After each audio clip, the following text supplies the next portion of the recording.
नमस्कार दोस्तों। प्रधानमंत्री ने आज कृषि कानूनों को वापस लेने का ऐलान कर दिया और ये कहा कि इस बार का जो शीतकालीन सत्र संसद का होगा, जो 29 नवंबर से शुरू हो रहा है, उसमें एक नया कानून ला करके कृषि कानूनों को वापस ले लिया जाएगा।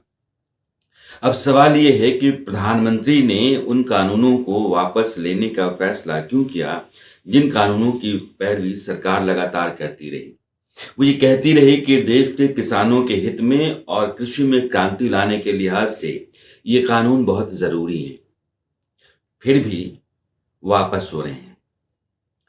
अब इस फैसले को अलग अलग संदर्भ में, अलग अलग हलकों में, अलग अलग तरीके से देखा जा रहा है। देखा भी जाना चाहिए, क्योंकि संदर्भ बदलता है तो व्याख्या बदल जाती है।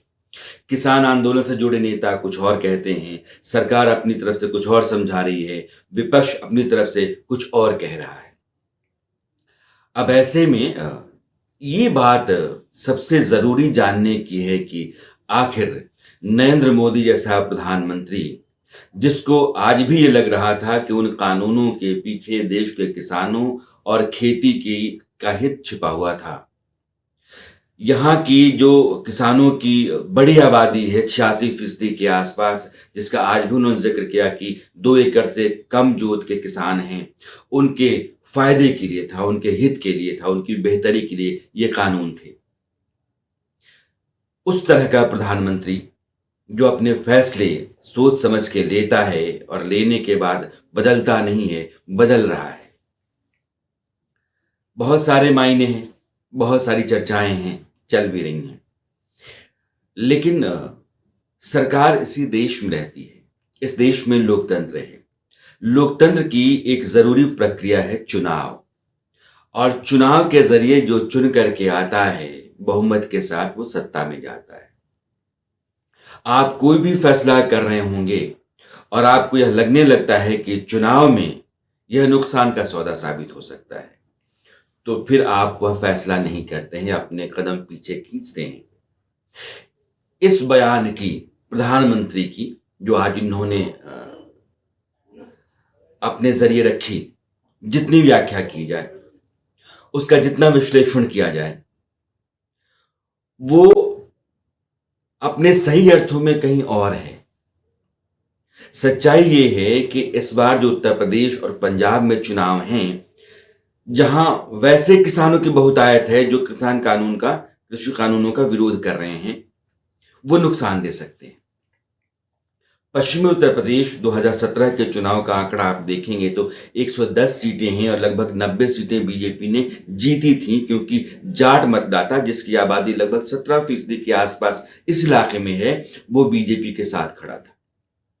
इस बार कृषि कानूनों के आ जाने के बाद जो आंदोलन उपजा, जो चलता रहा 14 महीनों तक, उसका जो बहुसंख्यक है वो जाट है, वो किसान है, जिसने पिछली बार बीजेपी का साथ दिया था और अब अपने गांव कस्बे में घुसने नहीं दे रहा है बीजेपी नेताओं को। पार्टी के लिए चिंता ये लंबे समय से रही है। हालांकि कानून की हिमायत और उसकी वकालत सरकार करती भी रही है। लेकिन अगर जाट मतदाता नाराज है सरकार से, मुस्लिम वोटर सरकार बीजेपी के साथ जा नहीं सकता है। पश्चिमी उत्तर प्रदेश में 30% वोटर मुस्लिम मतदाता हैं। लगभग 70 ऐसी सीटें हैं जहां 20 से 30% मुस्लिम वोटर हैं, पश्चिम पूरे उत्तर प्रदेश में। और 73 ऐसी सीटें हैं जहां 30% से ज्यादा वोटर मुसलमान हैं। वो वोट बीजेपी को नहीं जाएगा तयशुदा तौर पर। और 17-18% जाट वोटर भी अगर बिदक जाता है तो बड़ा नुकसान होगा। 2017 में जो 90 सीटें 110 में आपने ली थी, जीती थी, उनमें से बहुत से हाथ धोना पड़ सकता है।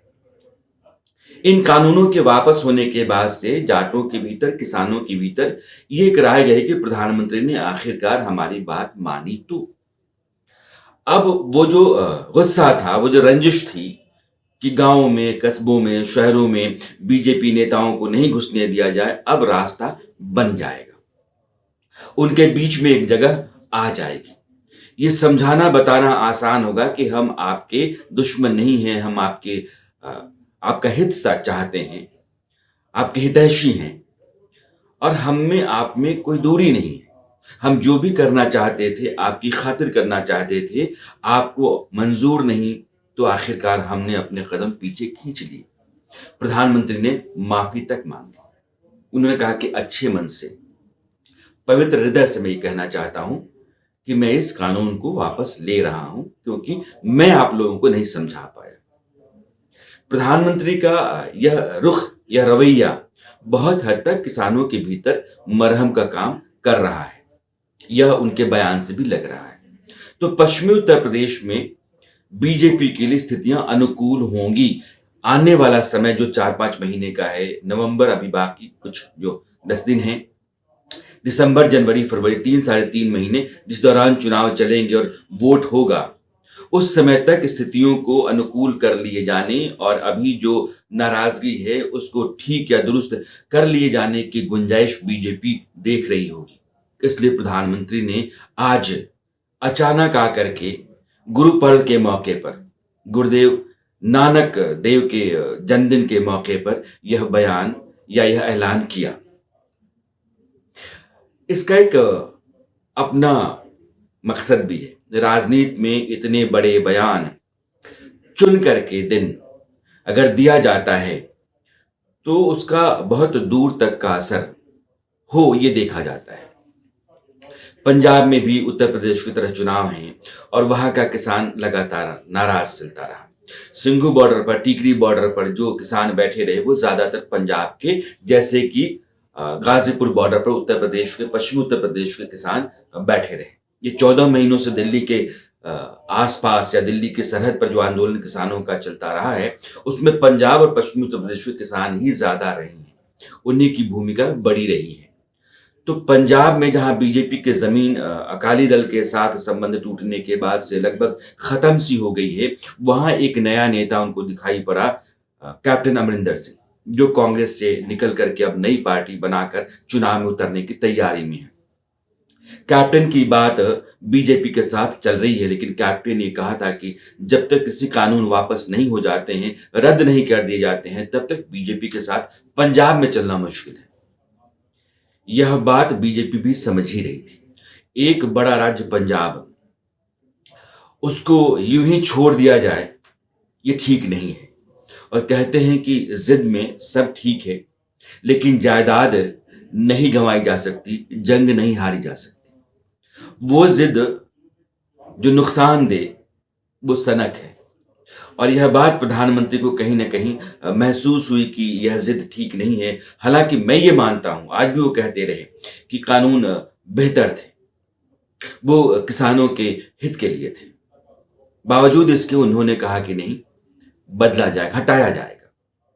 और उनको पंजाब में यह गुंजाइश दिख रही है कि अगर अमरिंदर सिंह के साथ बीजेपी आ जाती है तो अमरिंदर सिंह का चेहरा और बीजेपी का कानून हटाने के बाद किसानों का हितैषी होने का जो दावा है या जो दलील या तर्क है कि हम आपके खिलाफ बिल्कुल नहीं है, आप जहां हैं हम वहां हैं, आपको जो मंजूर नहीं हमें मंजूर नहीं, हमने अपनी तरफ से आपकी बेहतरी की कोशिश की, हम आपको नहीं समझा पाए, आप ही सर्वे सर्वा हैं, आपने नहीं समझा, हमने हटा लिया, हम आपके सामने आए हुए। ये स्थिति बीजेपी पैदा करेगी पंजाब के भीतर, क्योंकि पंजाब में जो इस बार की लड़ाई है उसमें आम आदमी पार्टी भी है, कांग्रेस है, अकाली दल और अमरिंदर सिंह की अगुवाई में एक नया दल जिसके पीछे बीजेपी लामबंद होना चाहती है। यह जो 4 कोनों की लड़ाई है, इसमें नतीजा किसके हक में जाएगा तयशुदा तौर पर आप चुनाव के दिन तक भी नहीं कह सकते। स्थिति वैसी है। पश्चिमी उत्तर प्रदेश में स्थितियां बीजेपी के लिए सधती हुई सी बन जाएंगी और पंजाब में कैप्टन के साथ आकर के कुछ गुंजाइश अपनी जमीन को हासिल करने और अपने लिए जगह बनाने की हो सकती है या बन पाएगी। यह दोनों बीजेपी के लिए सौदे का मामला है। इसलिए प्रधानमंत्री के आज के ऐलान को आप चाहे उसकी जैसी व्याख्या करें, जिस तरीके से देखें, असलियत यही है कि यह सब कुछ चुनाव के कारण है। और यह देखा गया कि सरकार की अपनी मंशा चाहे जैसी हो, सरकार कानून के ला करके किसानों का जितना भला करना चाहती हो, लेकिन किसानों को अगर पसंद नहीं आ रहा है, समझ नहीं आ रहा है और उनका विरोध लगातार चल रहा है और उस विरोध से उपजी नाराजगी या गुस्से के कारण आपको चुनाव में नुकसान हो सकता है, तो आप ठहर जाइए, पीछे आ जाइए, अपने आप को झुका लीजिए, क्योंकि झुकते समय आपको जमीन पर जो चीजें हैं गिरी हुई, पड़ी हुई, जो आपके फायदे की हैं, उनको उठाने के लिए झुकना ही पड़ता है। प्रधानमंत्री ने आज वही किया। उन्होंने वो कानून वापस लिए और अपनी पार्टी के लिए उत्तर प्रदेश और पंजाब में एक बेहतर स्थिति पैदा करने की कोशिश की। इस फैसले की असलियत या उसकी जो व्याख्या है वो यही है, संदर्भ भी यही है पंजाब और उत्तर प्रदेश का। तो आज के लिए बस इतना ही। मेरी आपकी मुलाकात फिर होती है। नमस्कार।